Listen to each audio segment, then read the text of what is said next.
Estamos vendo que a inconstância está longe de ser um inimigo inofensivo. E na conclusão do vídeo de hoje, eu espero que você saiba que tem pelo menos 5 armas para vencê-la.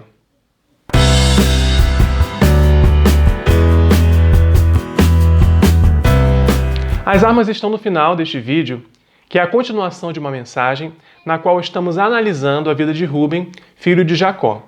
Se você não viu o primeiro vídeo, eu sugiro que você o assista antes deste aqui.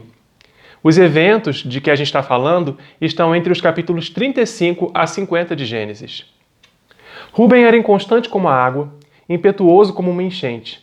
Isso o levou a dormir com uma das mulheres de seu pai.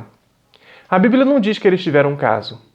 Uma noite, talvez, que abalou a sua história. Mesmo sendo o irmão mais velho, ele foi incapaz de proteger o irmão José dos outros irmãos invejosos. Até quis livrá-lo, mas não foi capaz de se manter naquele propósito. Então rasgou as suas vestes e tornou a seus irmãos e disse: "O moço não aparece. E eu, aonde irei?" Ele se desespera, mas creio que a maior dor que ele sentia era por si mesmo. Isso porque tudo o que ele fez a partir daí foi ajudar seus irmãos a encobrirem o que haviam feito, sujando a túnica de José de sangue para sugerir que ele havia sido morto por uma fera. O egoísmo é a raiz da falta de autocontrole. Isso porque você não precisa liderar a si mesmo se apenas segue seus instintos. A nossa inclinação natural é sempre a da autopreservação, a de evitar ao máximo o nosso sofrimento, mesmo que seja errado. E eu, aonde irei?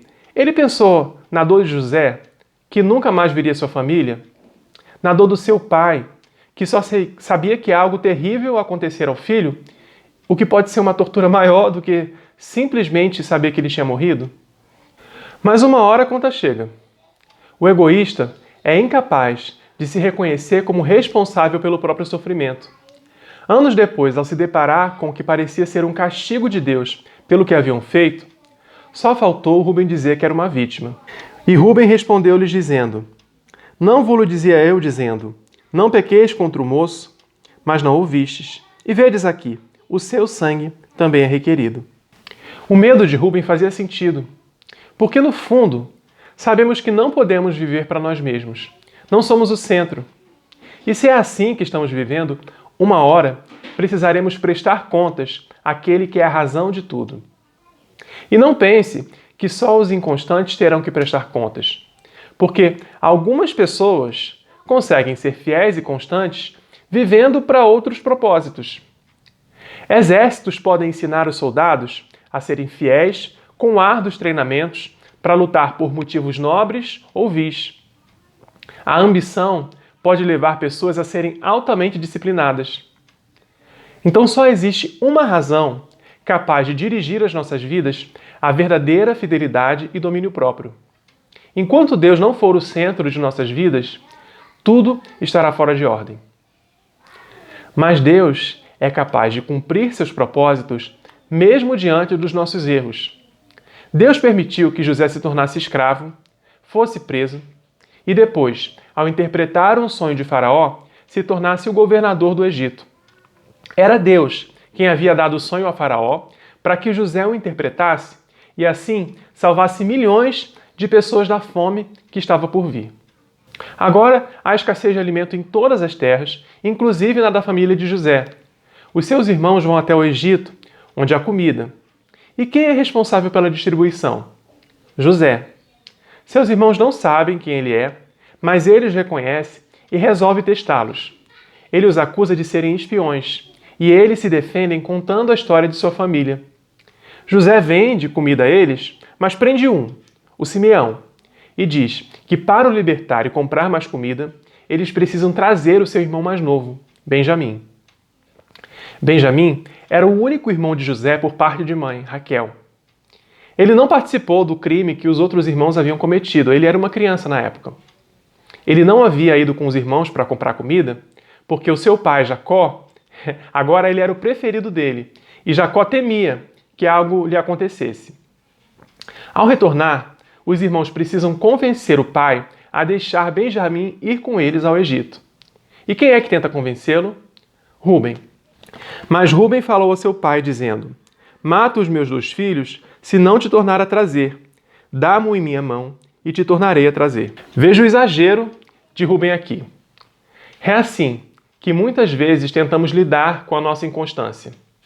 Planos ambiciosos, sacrifícios, promessas exageradas, isso só abre caminho para falharmos mais e mais vezes e perdermos qualquer credibilidade para com as outras pessoas. O apelo de Rubem não funciona com Jacó e eu não tenho como garantir que foi porque o Rubem pediu. Mas algum tempo depois, o Jacó permite que levem o Benjamim. Óbvio que também contou o fato de a comida comprada no Egito estar prestes a acabar e o Simeão continuar preso. Mas eu acho interessante que o apelo dessa vez tenha sido feito por Judá. Então disse Judá a Israel, seu pai: envia o jovem comigo, e levantar-nos-emos e iremos, para que vivamos e não morramos, nem nós, nem tu, nem os nossos filhos. Eu serei fiador por ele, da minha mão o requererás, se eu não te trouxer e não o puser perante a tua face. Serei réu de crime para contigo para sempre. Nós veremos que Judá está plenamente comprometido com as suas palavras. Os irmãos retornam ao Egito, levando Benjamim, e dessa vez o José irá revelar a sua identidade a eles. Mas ele os testa mais uma vez, armando uma cilada, para que Benjamim fosse acusado de roubo e condenado a passar o resto da vida como escravo no Egito. Só que o Judá intercede pelo irmão, chegando a implorar para ser condenado em seu lugar. Vocês precisam ler. Está lá em Gênesis 44, de 16 a 34. E eu só fico imaginando, se o Rubem não olhou aquela cena, o apelo de Judá, e pensou se não era assim que ele deveria ter defendido José. Bem, as palavras de Judá comovem o José, que se revela aos irmãos. E aí eu não tenho tempo, infelizmente, de contar os detalhes, mas ele os perdoa e reconhece a soberania de Deus em tudo. Só que há uma coisa importante que eu preciso destacar. Assim como vemos Rubem fracassar e perder o seu lugar de líder, vemos Judá, mesmo imperfeito, mostrando fidelidade e assumindo a liderança em seu lugar. Gente, nessa história, nós somos Rubem. Ele era incapaz de liderar aquela família para que ela cumprisse o seu propósito. Ele é o espelho do nosso fracasso. Nós somos incapazes de ser quem Deus nos criou para ser, incapazes de viver para Ele e, consequentemente, incapazes de sermos fiéis. O pai de Rubem, Jacó, sabe disso, e no leito de morte ele relembra o propósito daquela família, aquele dado ao seu antepassado Abraão, de ser uma bênção para todas as famílias da terra. Mas ele não pode apenas relembrar o propósito, porque, diante da inaptidão de Rubem, um novo líder precisa ser levantado, alguém que possa levar a família naquela direção. Jacó, então, entrega a responsabilidade de carregar aquele legado a Judá. É da descendência de Judá que virá o Messias.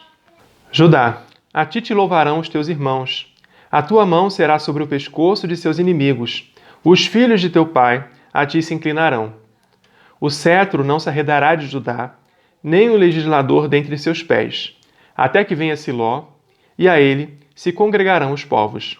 Bem, a história tem o espelho do nosso fracasso, mas também o espelho da providência de Deus.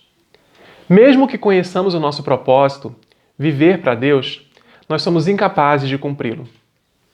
Mas assim como Jacó levantou Judá, Deus levantou um novo líder, Jesus, aquele que nos conduziria a cumprir nosso propósito, aquele que venceria onde falhamos, aquele que intercederia por nós, da mesma maneira que Judá intercedeu por Benjamim, e que se ofereceria em nosso lugar, como Judá também se ofereceu. E sabe o que Rubem fez ao ver os seus direitos de filho mais velho sendo dados a Judá? Nada. Mas essa é para mim a sua melhor atitude. Rubem poderia ter protestado. O tio dele, Esaú, com quem aliás ele tinha algumas coisas em comum, chorou quando a bênção de seu pai Isaque foi dada a seu irmão. Ele teve tanto ódio do irmão que se consolava com a ideia de matá-lo. Mas Rubem não protesta. E para mim, o seu silêncio significa que ele aceitava a palavra do pai, que também era a palavra de Deus. Ele fracassou, mas Judá foi providenciado como substituto para liderar a família. E para nós, a nossa esperança está em reconhecer que não podemos liderar, dirigir nossa vida. Mas Jesus é o nosso irmão mais velho, sem as imperfeições e limitações que mesmo Judá tinha. É ele quem precisa ser seguido. Seguir Jesus é a solução para a inconstância, para a infidelidade, para a falta de domínio próprio. E não pense que ao dizer isso eu estou apresentando uma solução espiritual e me privando de dar uma solução prática para esses problemas. Na verdade, a solução espiritual é a única e ela é extremamente prática. Eu listei 5 armas para a inconstância que obtemos quando a gente começa a seguir Jesus. Primeira arma: abra mão do controle. Não se vence a inconstância sem isso. Jesus veio buscar e salvar o perdido. Eu não posso segui-lo sem reconhecer que fracassei e que sou incapaz de viver para Deus, ainda que eu queira. Resoluções, força de vontade caem diante da primeira tentação. Eu preciso do seu poder para ser capaz de viver para Ele. A segunda arma: não fuja do sofrimento. Não se vence a inconstância evitando a dor. Jesus abraçou o sofrimento que ele não merecia. E se eu estou seguindo a Jesus, eu aceito que o sofrimento faz parte da disciplina do Senhor para a minha vida, sem fugir, sem me ressentir. Eu reconheço a sua soberania. Jesus não bebeu apenas metade do cálice, mas o cálice inteiro. E eu também irei até o fim nas tarefas, quer sejam doces ou amargas. A terceira arma: viva para a glória do Pai. Não se vence a inconstância vivendo para si mesmo. Jesus viveu para o prazer e para a glória do Pai. Se eu estou fazendo o mesmo que Ele, amar e obedecer a Deus terão mais significado para mim do que qualquer outra coisa. Eu serei capaz de dizer não para mim mesmo, ainda que ninguém esteja me vendo. E eu não terei medo de desagradar ou até mesmo de ofender outras pessoas quando isso for necessário. Quarta arma: seja verdadeiro como Jesus. Não se vence a inconstância mentindo para os outros ou para si mesmo. Seguir Jesus é buscar ser verdadeiro como Ele em cada palavra que se diz. Eu não usarei as minhas palavras para tentar construir uma boa imagem de mim mesmo. Eu cuidarei do que falo para não fazer promessas que eu não sei se poderei cumprir. Quinta arma: tome a sua cruz, um dia por vez. Não se vence a inconstância numa única batalha, com grandes gestos heróicos. Nós consagramos as nossas vidas a Jesus para toda a eternidade.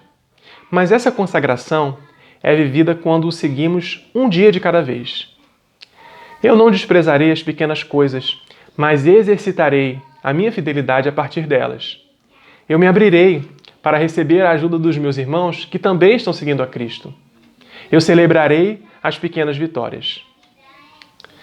Bem, irmãos, eu oro para que o Senhor tenha falado ao seu coração e que Ele guie você a viver para Ele. Que você tenha vitória nas áreas com as quais luta há muito tempo, recebendo a porção que Jesus dá diariamente e que capacita você a tomar a sua cruz e segui-lo. Se essa mensagem te abençoou, eu quero te encorajar a compartilhá-la com apenas uma pessoa para quem você acha que ela vai ser uma bênção também. Um grande abraço e até a próxima, se Deus permitir.